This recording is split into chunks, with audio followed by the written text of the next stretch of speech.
He is more than you could ever need. He's more than the eye could see. I don't deserve his love, but he's always been there for me. You see, Jesus met me when I was at my lowest. And if you don't know Jesus, know this.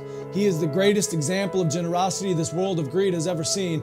And when Jesus hit the scene, he changed the scenery and met diversity with serenity. If you're looking for peace, he offers plenty. Jesus was and Jesus will forever be king. And when the angels sing, they sing of the grace that was displayed for sinners like me. I can't explain him and I can't describe him. And if I could, he wouldn't be Jesus, because you can't explain eternity and you can't comprehend the galaxies. But it was the loving hands of Jesus who spun them into existence and created man, knowing he would go to the cross to pay our sentence. There was a certificate of judgment with a period after the sentence, and we were sentenced to death long before he said it is finished. He is a father to the orphan, a shelter for the homeless, a hiding place for the abused, and an anchor for our storms. He stormed the gates of hell and came out on top, and the power of his gospel cannot be stopped, even when the world tries.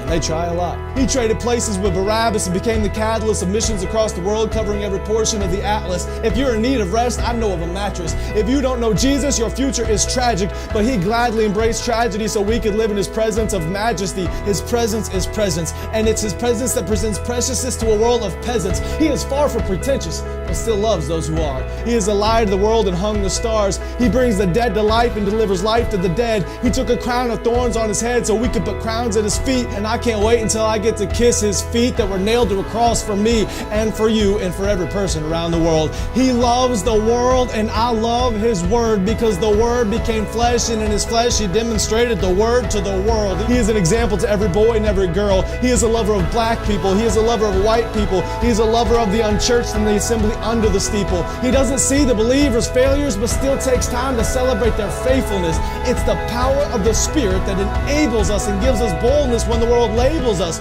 And if you want to label me, please call me a Jesus freak. And if that freaks you out, good. Because it's better to be good with God than to fight being misunderstood by a world that could never understand. So let it be understood that I don't worship man, we worship Jesus. And although he doesn't need us, he still sees us and pleads with us to run to the cross where he bled for us. His heart bleeds for us, his heart grieves for us, but still graciously grants us a pardon for our treason in a season where the world tries to explain away the work of the Spirit with human reasoning. There is a reason they can't. Because the Spirit is like the wind, and the wind cannot be seen. But loved is the one who believes without seeing the unseen. I'm telling you today that Jesus is something. He's something more. He's something great. And if you want to know him, you don't have to wait. He stands at the narrow path with a key to the gate, and you only have to reach out and embrace his grace. I don't care who's president. I have the king who is always present. I don't care who holds musical celebrity. The voice of the Lord will always be the sweetest melody. I don't care who owns the riches of the globe. My Jesus holds more wealth than one ruby on his robe. I don't care who is the strongest or the fastest. Nothing matches the creator of the universe and his immortal, infinite status. I don't care about religious leaders who died and stayed dead. I'll only worship the one who conquered death and wears a crown on his head.